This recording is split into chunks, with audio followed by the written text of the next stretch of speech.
Hi, everyone. My name is Amanda Washington. I am the National New Play Network producer in residency at Actors Express. And welcome to Raising the Curtain, our first conversations led by Actors Express. And our first conversation is advocacy for the actor. So, Raising the Curtain is all about not just talking the talk, but walking the walk. Over this past year and a couple weeks or months, I'm really not keeping track anymore. It's too depressing. I can't keep that track. A lot of theaters have made commitments to be more inclusive, equitable, and diversify their work and who's at the table. However, Actors Express doesn't just want to say that and write it on a piece of paper. We want to make sure that we are actually putting action to the plan that we wrote down a long time ago. And so this conversation is almost like a living journal to make sure that it is forever embedded that we are doing these things to create more equitable, inclusive, and diverse spaces as we move forward. Advocacy for the actor is a time of taking action, and more so, no more actors suffering in silence. It's a conversation on one, how actors can advocate for themselves, and two, what they want to see in spaces as we move forward to in-person theater. So, without further ado, I will ask the panelists to introduce themselves, starting with Megan, and then Suhaila, Adaye, and then Sky. And then we'll get into some questions. Hi, everyone. As you can see, I was surprised to go first, but I am Megan Dilworth. I am an actor, educator, but I also consider myself a choreographer, dancer as well. Yeah, and I've lived in multiple places like Chicago and Boston, and now I'm back in Atlanta. Are you done, Megan? Okay. My first name is Suhaila. My last name is El Attar. I'm an actor and a writer and director and dramaturg and teaching artist here in Atlanta, some more than others. Hi, I'm Adaye Moon. I'm a writer, director, dramaturg, and cultural worker based out of Atlanta. Sky. Hey, Sky. Oh, okay. He said 1 minute or 1 moment. No, he didn't come back. Oh, he's going to leave and come back. Okay. Well, that was Sky. I will let him introduce himself, but Sky's great. Just know that. All right. So, and there's Sky. Can you hear me now? Good. Oh, good. All right. I'm Sky Passmore, actor and playwright. Cool. All right. Y'all ready for some questions? No, but go ahead. All right. It's okay. We'll be good. All right. The first question is, with this time off from in-person theater, we may have been doing a whole bunch of virtual theater, but from in-person theater and the culture that surrounds an actor, of how an actor should live, perform, circumstances that they should just suck up and deal with, what are some things that you noticed about your practice as an actor or director, playwright, storyteller that you want to bring back into in-person casting rooms, rehearsals, and performances? And then also, what are some things that you were like, let this stay in history and never to return again? I think the one thing I'll go first, and then people can follow and sound better than I do. I think the first thing that comes to mind for me is definitely want to come back and have fun. Mm-hmm. There's so much that broke our hearts and that we weren't aware of, or that we were too aware of, and all of that. That coming back, if we walking in with just that weight, I think would be suffocating. So I definitely want to come back with fun.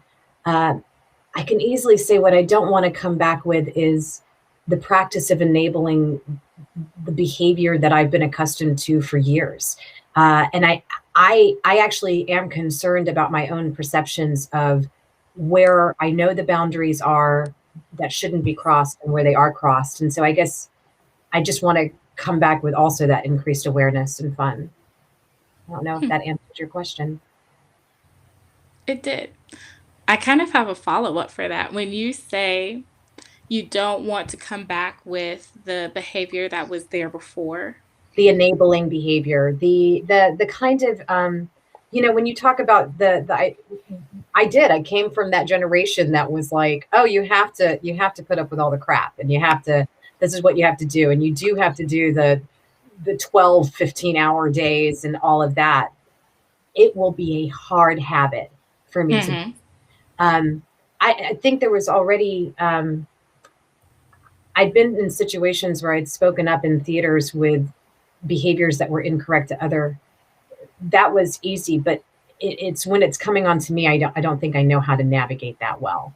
Mm-hmm. That makes me want to say, I think because a part of advocacy for the actor is not just putting all of the responsibility on the actor, like you said, when it comes towards you not being the only person that's responsible for speaking up for yourself, but if you see something, then, or if, as in a bystander sees something, possibly in some way, shape, or form helping. And so I wonder how, if we're in the actor scenario, how directors can help or producers can help. Like, how we promote this culture of if we see something's off, calling it out in that sense. What's up, Sky? Yeah. I don't know if we're still talking about auditions or just, theater in general. But so much of what I've noticed my time as a professional in Atlanta, so much of the toxic behavior that happens to actors is also perpetuated by actors. There is, so it's not just, we got to look out for each other, and that means looking out for other actors, and that means looking out for other technicians, behind the scenes. It's not, we're not cliques here. We're all theater artists, and we all are multidisciplined, and we all need to lift each other up. I can't tell you how many stories I've heard of actors who have been working here for a long time who get rehired over and over again. We grow up learning that we're not replaceable, right? That's thrown into our heads. But some people, or that we are always replaceable.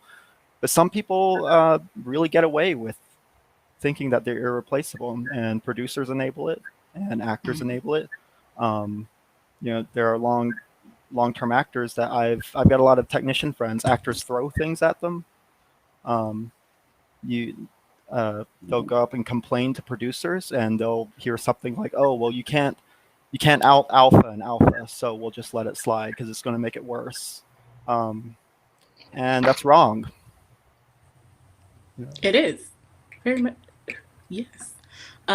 Someone posted in the comments, it takes courage. It does take courage. We are essentially coming back to a space.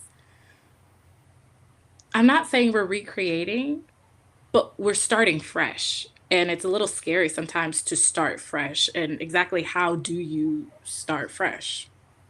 Once again, why we're here. Adaye or Megan, did you all want to weigh in before I move this along? Yeah. I would say bringing back into the space, with that said by Sky, is being punctual, being polite, being prepared. What I want to bring back is my imagination. I've had time to realize how much, there are a lot of actors who go from show to show to show, and you can tell in the work, because how are you able to fully come to script work and table work, and that conversation that I think should always be at the table. Dramaturgy should always be at the table, especially when you're talking about historic text, trauma. You just can't get away with doing the work. You have to get into that script and figure out the nuances. And I think we just can't afford to not have that imagination from top to bottom. What I would like to come to is getting to Tech Week and my costume designer knowing what to do with my hair.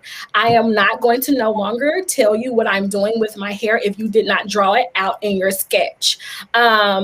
It's just not my issue at that point. You know what I mean? My job is to give the language and do the storytelling. Your job is to storytell from head to toe. You have to imagine me, and you can't, you know what I mean? So that is what I hope to bring back, is that we have an imagination and that we're able to play with each other no matter what we look like and no matter what we come from. We can thoroughly see each other through our imagination, and we're not limiting that.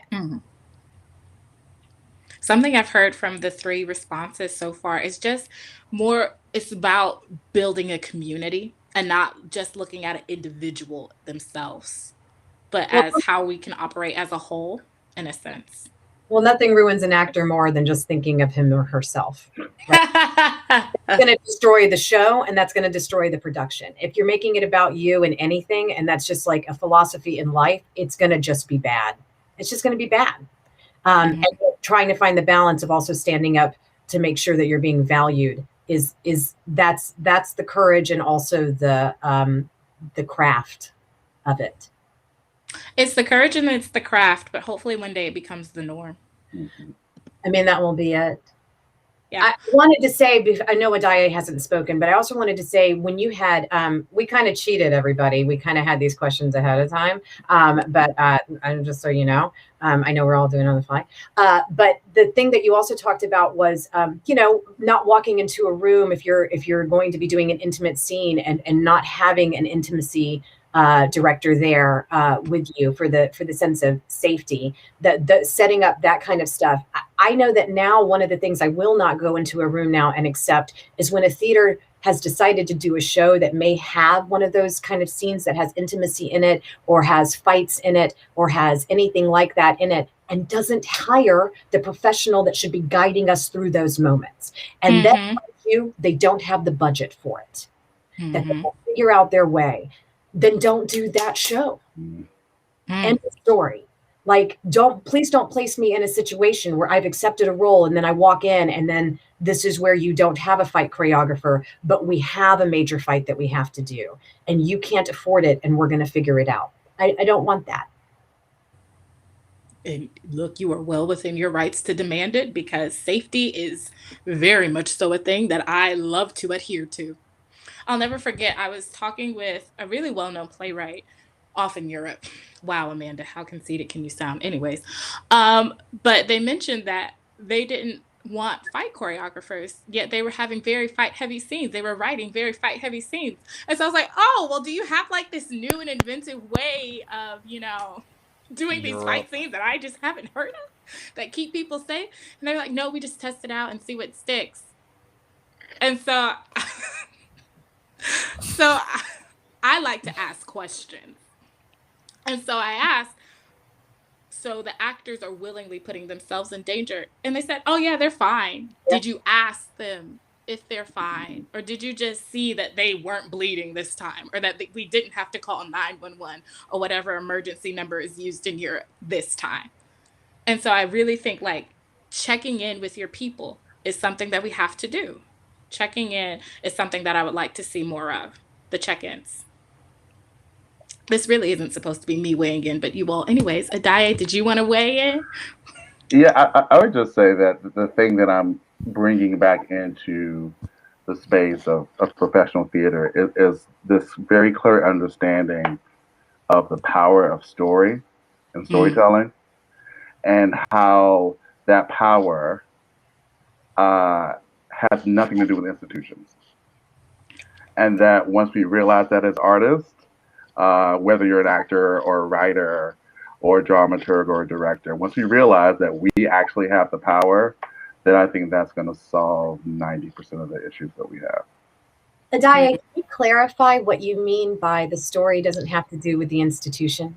Yeah, I think so much of what we've been talking about and thinking about is about institutions changing, and institutional change takes decades. And I don't have decades. I just turned 50. I don't know how many decades I have left for institutional change. So in the interim, I think we have to find and create the spaces to get our stories told. And I think probably we want to place the bulk of our energy into those endeavors. That leads me perfectly into my next question of what standards are you holding yourself to?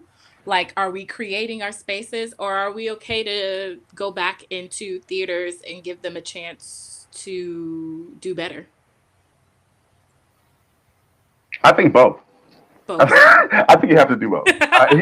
As a person who just recently started a job with the institutions, with another institution, I don't trust institutions. I don't think any artist should trust an institution to do right by them.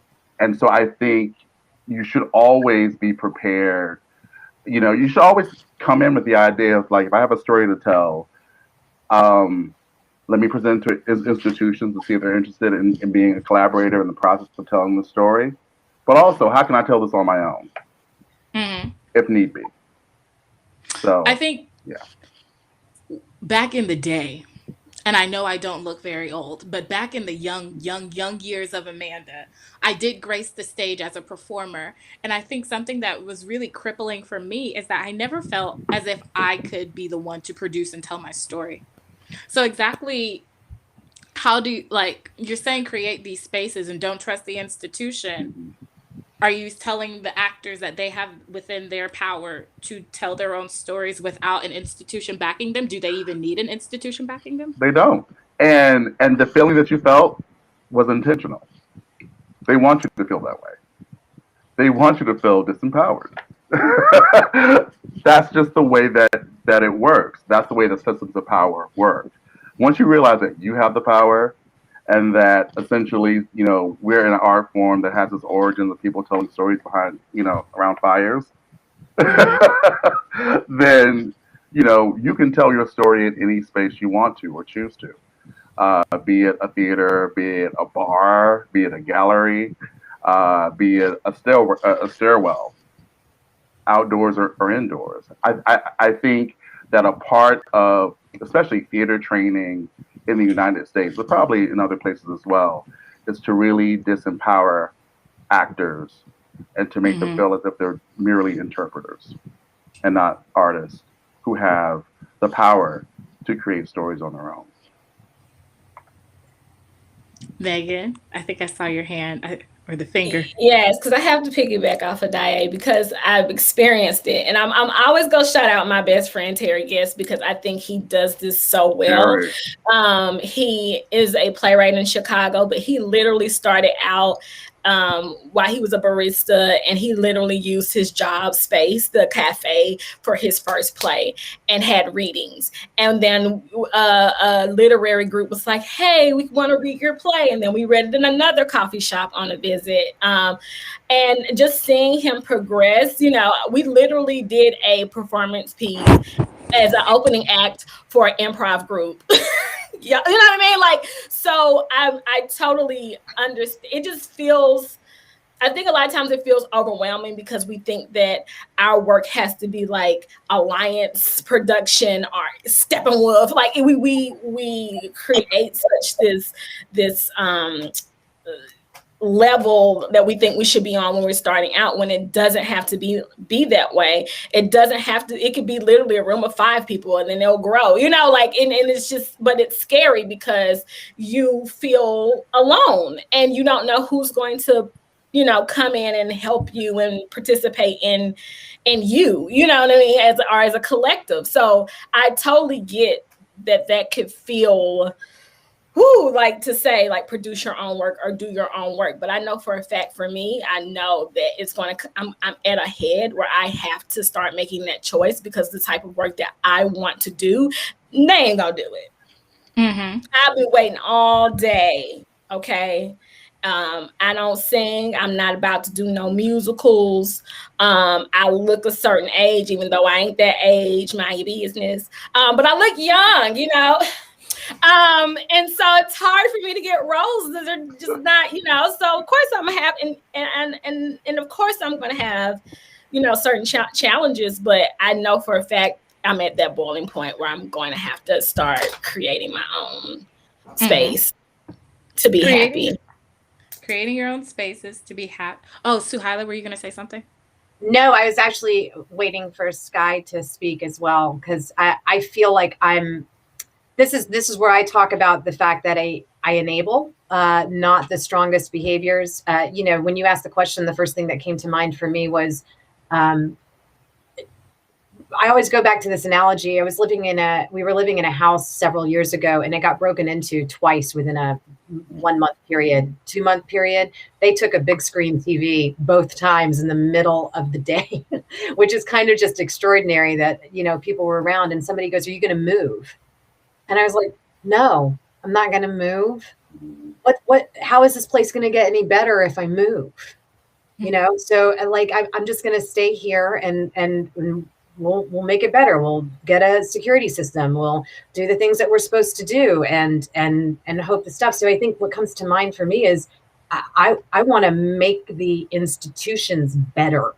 That's where my brain goes. But I know that I know that that's not the common thought. So I feel like I'm like on the outside and not of the wiser choice as well, not the stronger choice. And it might be that I just didn't have the courage to, I do know that in my 20s, I worked with the theaters that were like doing all the cutting edge work and all of that, small little companies that were doing stuff that helped me grow as an artist and as an actor. I don't know that I would have ever had the courage or the stamina to go out and do it on my own.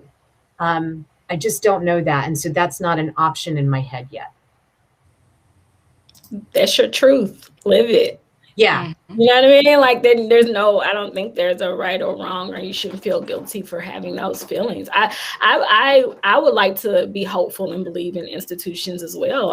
I've seen some of them really start to do some type of work behind the scenes and, get training, bring their staff together when a lot of times staff has never even met each other. Like, you know what I mean? Now they're like, "Oh, you do the counting? Oh, okay.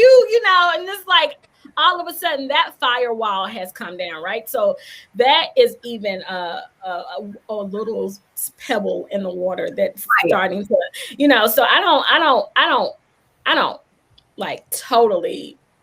I know we can't cuss. Poop. Oh, well, we're not cuss. Okay, institutions. I don't know how Freddie or Alex, the artistic and managing director, would feel about cursing. So I'll say that disclaimer. We're at the Gutsy Theater. We are at a theater. I won't. But yeah, I think yeah. Well, I mean, and I hear you, and I appreciate that, but I still think that you guys, like, I mean, Adaye is right. Adaye is like, we don't have decades. Change takes generations, which by sociological terms used to be 22 years, right? Like, that's decades. And so I understand that that's not you're trying. Freddie's okay with cussing. I'm with you, Freddie. I had so many comments when she said, Freddie might not. I'm just like, whatever. Now I can't cuss. It's too much. But so I don't know. I just think I think what Adaye said in the beginning was right. Both. We do our thing, and we also go in doing our thing in there. In fact, because the other thing that also came to mind, Megan, is I've also been in a lot of abusive relationships. So maybe I will put up with more shit than other people, and that's not a good thing. And where I did it, I cussed. Yeah. And I also think, too, that fighting for institutional change can be exhausting. Mm-hmm. And I have seen more than one person burn out from fighting that fight. And, I ain't got the time or the energy to expend on trying to change an institution that probably wasn't built for me in the first place. So. Mm-hmm. It wasn't built for you, so do you still walk into those rooms? Oh yeah, and audition for them. Because I think because I'm down to experiment with the idea of collaboration, but I'm also really well versed in the history of arts institutions and American theater as well, and history tells me that real change happens when artists start to initiate institutional change themselves by creating and producing their own work. So, and that I'd agree that you don't, you might implement the change, but you might not live to see it. Is right. We think about Dr. King, and we think about all these people who helped Not saying he did it by himself, but that's a whole nother conversation. But yeah, you might not live to see the changes just starting to be implemented as well. Yeah, and you have to be okay with that as a change starter. Sky, I think we have all talked over your turn if you wanted to weigh in, or maybe you're like, no, No, I'm well, good with I think everybody here is spot on. I don't think everybody has the brain for producing their own work. I certainly don't. I mean, like, I write stuff sometimes, but I don't necessarily enjoy it. And I don't, I like to say I'm an actor who writes versus a playwright, because, a playwright, I picture they're writing every day. They're disciplined. I just have They're ideas. Bless I you. follow through sometimes. They're not. They're cleaning their house, Sky. They're avoiding deadlines. But anyways, I don't have the energy or the dedication or the desire to produce all the time. Mm-hmm. That's not what I like doing, and it's a chore to me. So I do it, but I agree with it. We have to do it if we really want to put our voices out there, because no one's going to do it for us. But for the people who they're not hardwired that way. For people like me, we have no choice but to really, if it's our strength, we have to address these institutions. I'm actually in a conversation with one, and this is where it gets onto not doing work you don't believe in, even if it's a big institution. I got an audition from a big theater for an Asian anti-war play, and I won't comment on it too much because we haven't had the conversation yet, but I turned it down. And in my email, I was like, I'm an anti-war activist. I've been doing a lot of activism this year, and I don't agree with the politics of this play, and I'm happy to have a discussion about it. And that's a lot. I think we all need to do that. Even for big gigs, we got to do that. We have to be willing to have the conversations. Have to be willing to have the conversations. And this leads me perfectly into the next question. Wow, it's like we planned this. What happens when things are going good?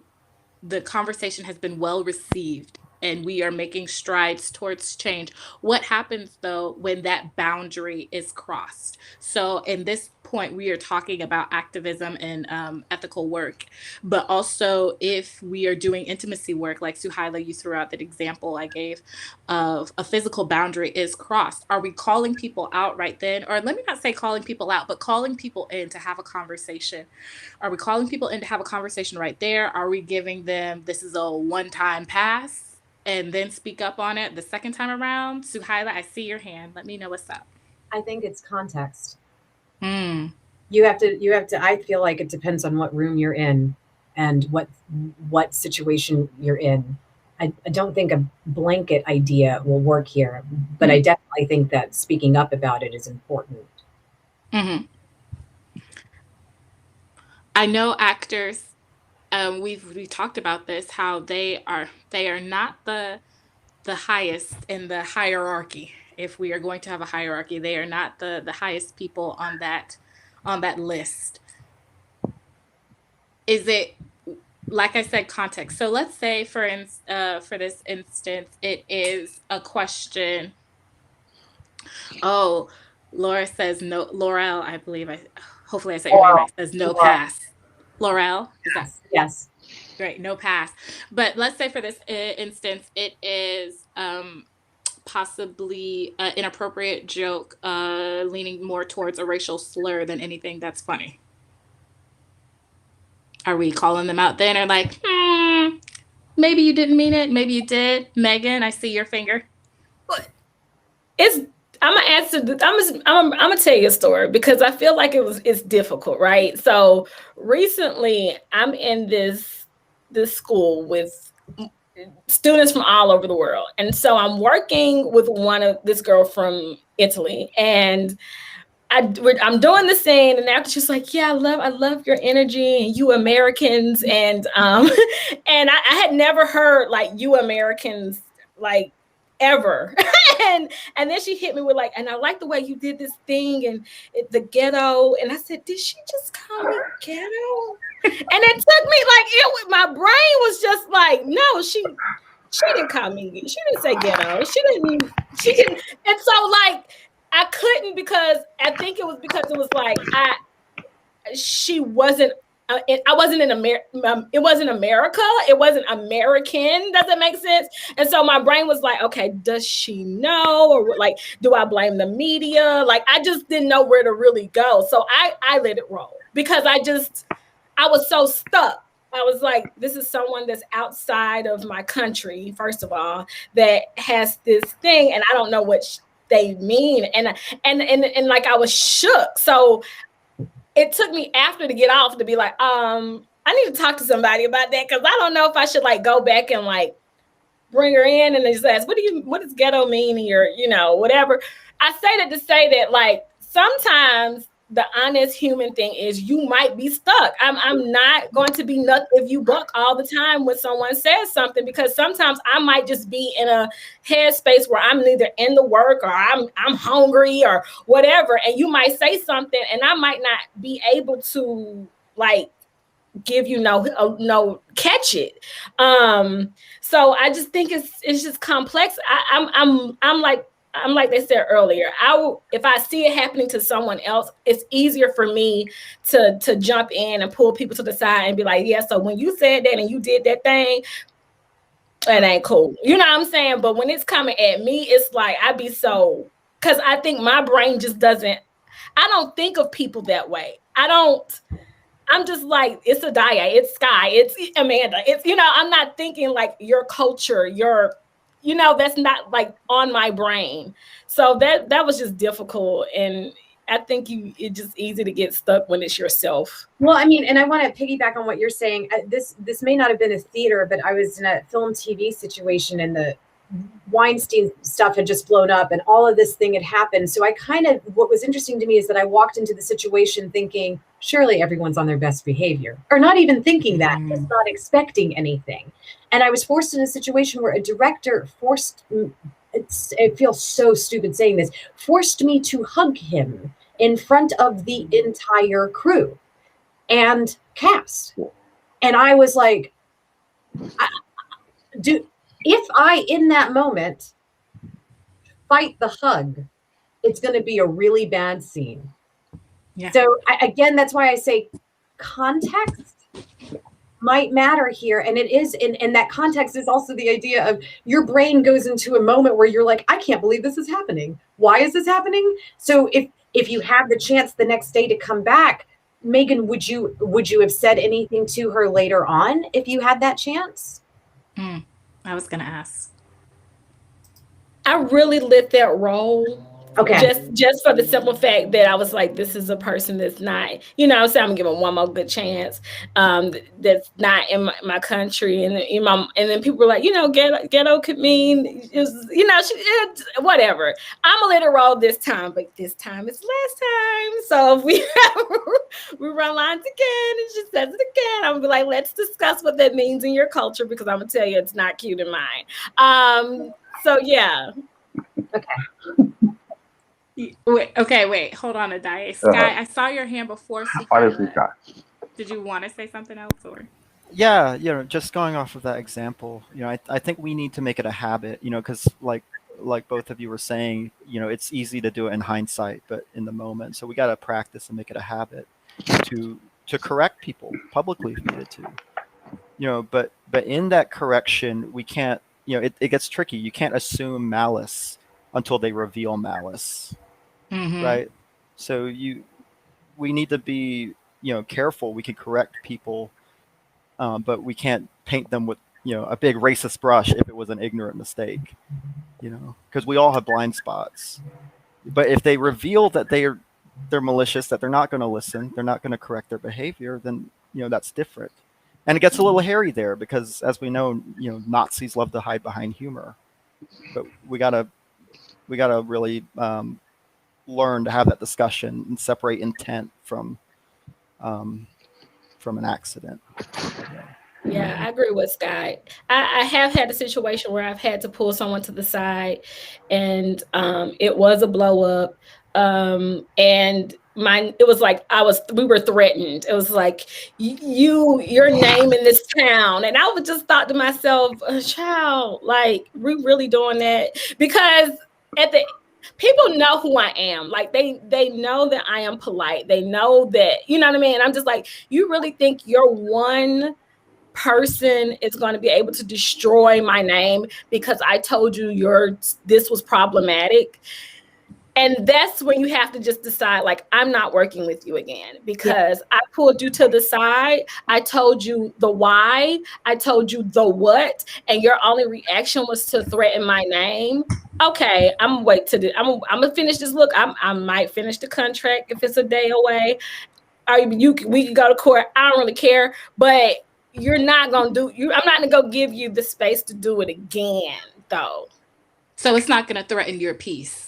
Yeah, it's not gonna threaten my peace, because now I know what type of person you are. And then I'm gonna and guess what? When I started talking to other actors, they had the same feeling about that same theater. That was like, oh yeah. I mean, I wasn't wrong. You know what I mean? Because people talk. And that's what people got to understand. Just like directors talk and producers talk and, actors talk too.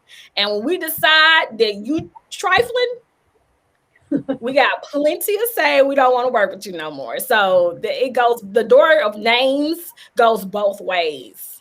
Adaye, what were you going to say? Lay it on us. I was just going to say that I'm not an actor. Yes. and so this comment comes from the place of a person who's not an actor. I feel very strongly that, especially in a rehearsal process, that boundaries and rules need to be set that first day. And that boundaries are not to be crossed. And that when they are crossed, then I think it will behoove anyone to call that person in that moment. Even if it means taking a 5-minute break and taking them to the side, I think it needs to be addressed in that moment. Because I do think that what happens for a lot of artists, performers especially, is that once you start allowing boundaries to be crossed, you will get used to it. And you will allow yourself to be abused. So yeah, once the boundary is set, a boundary is a boundary. Yep. Suhaila, did I see your hand, or my hand was yes. I am living proof of that. That the moment you accept the situation in the room, that will become the situation. And it's interesting to me to think about people who will threaten you're going to ruin your name, because the other side of that are the people who, if you do call them out, that are a little bit more challenging in my mind to deal with, are the ones who immediately go, but that was not my intention, and will not accept the moment to just have the discussion that perhaps what happened here was my boundary was crossed. That was not my intention. Why would you think that? All of those things. It's a tough situation all the way around. And I hear you, Adaye. And again, it's another moment that takes so much courage and so much focus and intent. It's literally we're patting our heads and rubbing our bellies, in the room, because we're trying to do the work of telling the story while also maintaining our own individual protection, so that we are able to be present to tell the story that we are wanting to work on, which is the whole reason that we're there. So I have to, you're on guard the whole time. And if you walk into a room and they establish the boundaries, it would help a lot better. You would know exactly where you were. If I walk into a room and no boundaries are established, I know where I am. Are we asking theaters to have community agreements first day of rehearsal, or maybe first day of design process? Hell yes. I think that would be great, because I think, one, that builds a sense of community, what we were similarly talking about earlier, but we know where we're at. And we also know the students, if we were in a school setting, who just weren't going to get with the program. And then maybe, I'm not quick to replace people, but if a replacement has to happen, it will happen. And we'll know who's not ready, who's not mature enough to evolve with the times. Yes, Megan. I guess it's a question. I know I'm not the person who should be asking the questions, but what does the boundary, the day of boundaries look like? Because I know in Chicago they have like something called like Not in Our House, that already list a set of boundaries that you shouldn't cross. Of course, everything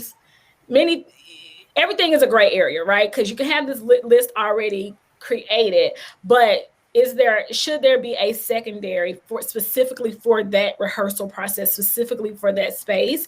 And what are some ways in which you would facilitate that, if you know? I don't know, I'm just curious. Yeah, I would say in the rehearsal process, establishing, those codes of conduct, those boundaries, and making it a collaborative process with everybody in the room.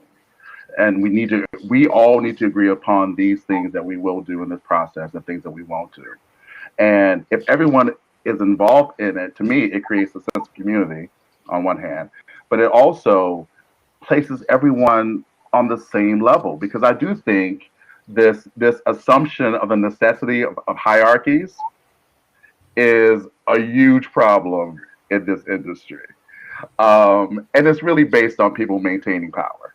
And so one of the ways to challenge and dismantle that in a rehearsal setting and to make a more equitable, collaborative space is to make sure that everyone in the room is involved in establishing those boundaries. Yes. Laurel, did we answer your question? Hopefully that yes exclamation point is the answer. Yes. Great. Laurel. Oh my gosh, Laurel. Yeah. Laurel, I will get this right. I will get it right. My apologies for messing up your name, Laurel. Okay, so power dynamics in a room. There has been some theaters who have been moving to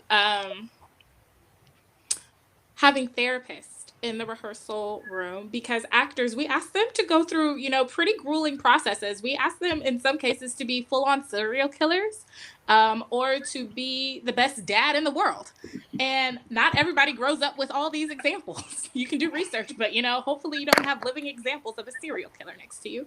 And so is having a therapist in the room or someone who is a mental health expert, do you think that's adding to the process or hindering the process? Do you think it's slowing down? Because in a sense, how these structures were working is that they would do the scene and then rehearse it, and then they would go have time with the therapist. Is that something, and this is once again, obviously subjective, is it something we're here for? Is it like, maybe in context, or how are we navigating this? Like who should be allowed in this room to keep our actors healthy and safe? And honestly, the directors too, because, Yes, Yeah. Sky. I've worked at theaters that, for musicals and stuff, they'll have a physical therapist come once a week. So I don't see any reason why that wouldn't be possible, as some sort of partnership that a theater could form with a mental health expert, even if it's just once a week to check in with the actors. Is an idea. Yeah. Yes, Megan. I think it could be cool. I only know it happens on film set. I know that it happened for the movie When They See Us, because it's one thing like you can't tell an actor, oh, well, you just shouldn't do it if you need a therapist. I mean, I think those gentlemen, the Central Plot 5, deserved to have their story told, and if the actors were willing to do that, I think it was very gracious for Ava and the rest of that crew to say, we're going to get you guys therapists because what you will be going through and telling the story is going to could bring up triggers and trauma, you know what I mean? Like, and so I think it's important. I especially in an event of theater where a lot of our, specifically a lot of Black stories are built around like civil rights or, in enslavement. And I want to make sure that language is happening, that it's enslaved people, and that we don't just keep calling people slaves when we are doing that work, because that is incorrect language. I think that is very important, especially and for everyone. If I'm going to be an enslaved person and that person gets raped on stage, I'm gonna need somebody right there. You know what I mean? Because I just don't know. I don't know going in. We don't presuppose as actors. Our job is to be transparent, use our imagination, and be in the present moment and listen.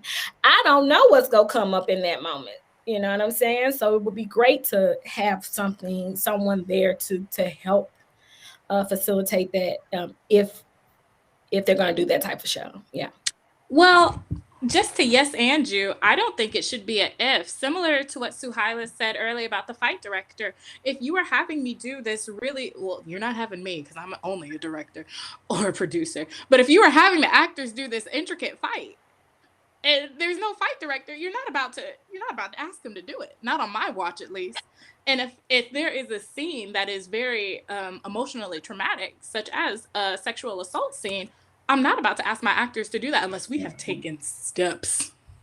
We have taken steps, because acting's only your job. It's not your life, and you have to live with you. That character stops when you get off stage. And so I don't think it should be an if. I think it is an absolute must, in my personal opinion. Yes, Adaye? So I'm going to take it 2 steps farther because I'm extra like that. I think that the therapist needs to be a part of the pre-production process, because Mm. I do think that directors may not even know that they're directing something that is trauma laden. So if the person is in the pre-production process, they'll be able to tell them, okay, you need to look out for this because this is what this text is saying. So that's one Mm. thing. Two, we really need to start. I'm speaking as a Black artist who watches a lot of plays and a lot of movies.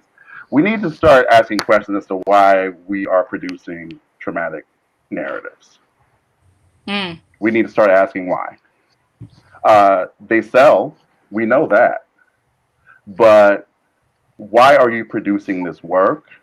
How is this work benefiting your community that you're producing for? Um, and what does this work say about your concern about the people, the actors that are representing these characters on stage, but also the people in the audience who might be viewing this? Mm. Yeah, I think we just need to start asking that question. Part of me wonders if traumatic events are the only way we can see people as human.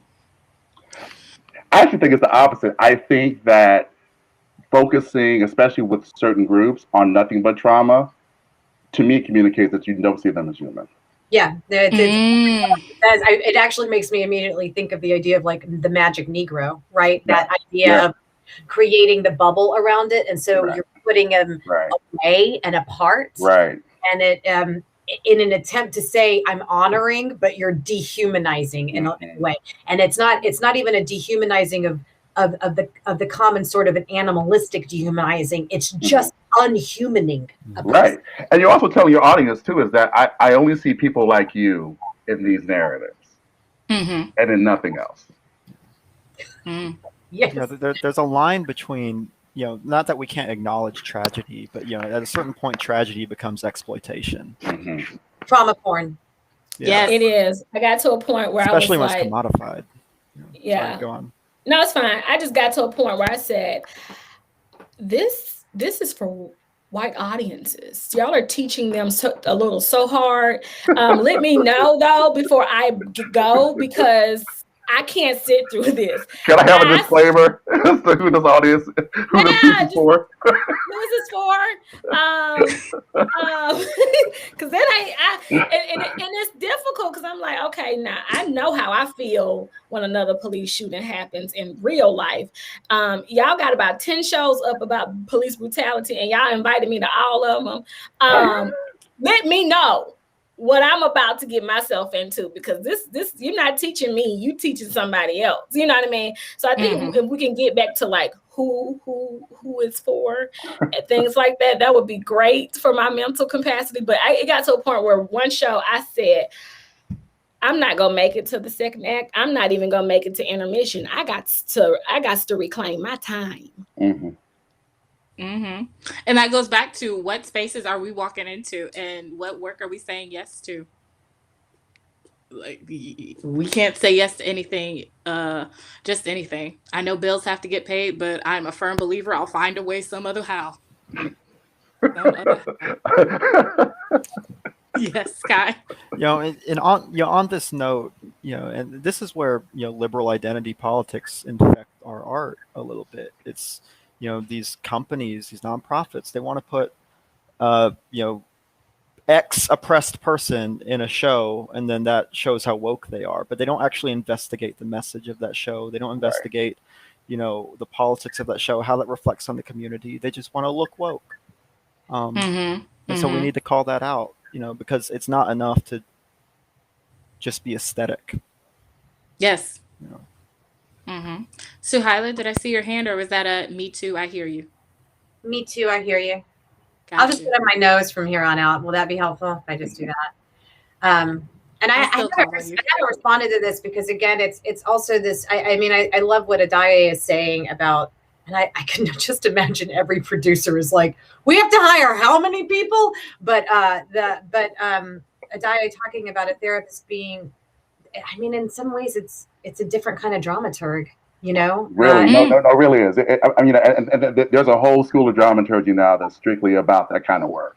Right, and what's interesting to me is, what's always fascinating to me in like any capacity or existence of this world is that there are positions that have developed that literally are like, like the gremlins when you put water on them and they pop out, right? So like the dramaturgical work that developed the research was all the stuff that the actors were doing before or the director was doing before. And then it popped out and it became another, and then that's popping out and becoming something else.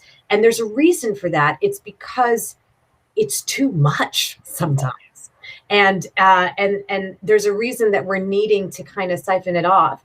But I was thinking of the example that you gave, Amanda, which is that you said, they would do a scene and then they'd talk to the therapist, and then they do a scene and they do a check-in with the therapist. And that in of itself for me is that's a pace issue in rehearsal that doesn't string together enough discovery possibly for an actor. So I think that to me wouldn't work. But if you've got somebody who's in pre-production, they'll be able to talk about what needs to be looked after, and then they can watch a process and see if something needs to stop, needs to be interrupted, needs to be checked in on. Then again, you also can't just let it lie on the actor to speak up when he or she or they need something. So the check-ins would also have to be private. And not in front of other people. So it's just a huge picture. Again, context. Also, you can't assume what show somebody would only require a therapist on.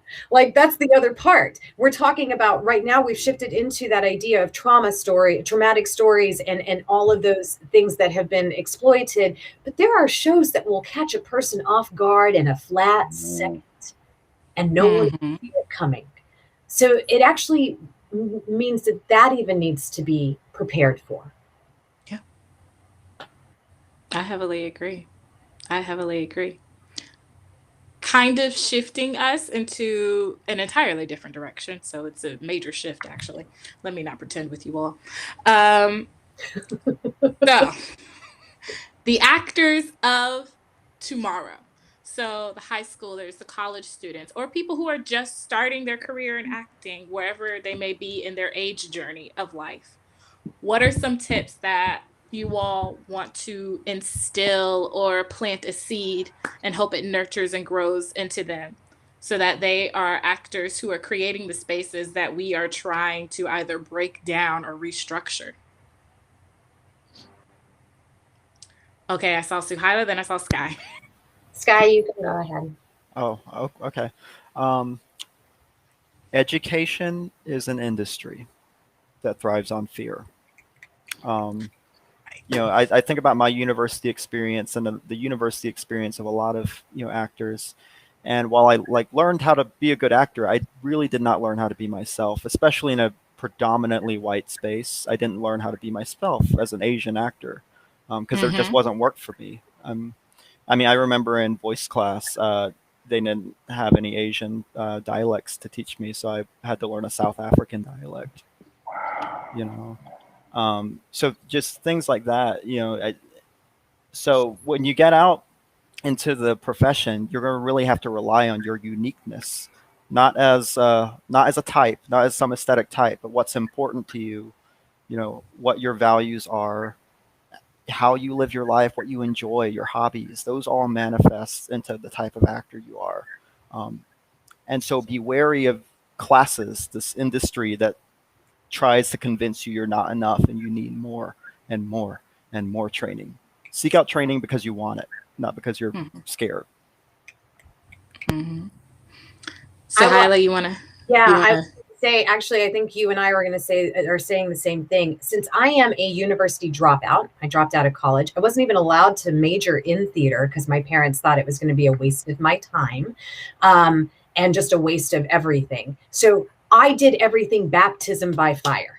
That is how I got my experience. And the one thing I will tell you as a young actor is live your life and learn everything that you can, not just about theater.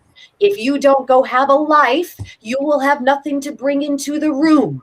If you don't go and travel, you will have nothing you can bring into the room to help tell the story. So don't just focus on just theater, or else you will give nothing that will be real ever.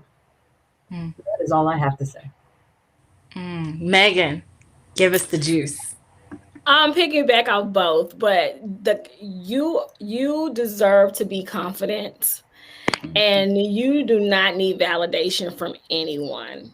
The reviews, the director who is got a star power that told you were dope, it feels good, I'm sure, but you already know, right? You already know who you are. Go with it. I will also say sometimes when we are the star high school actor or the star college actor, we think we know it all, and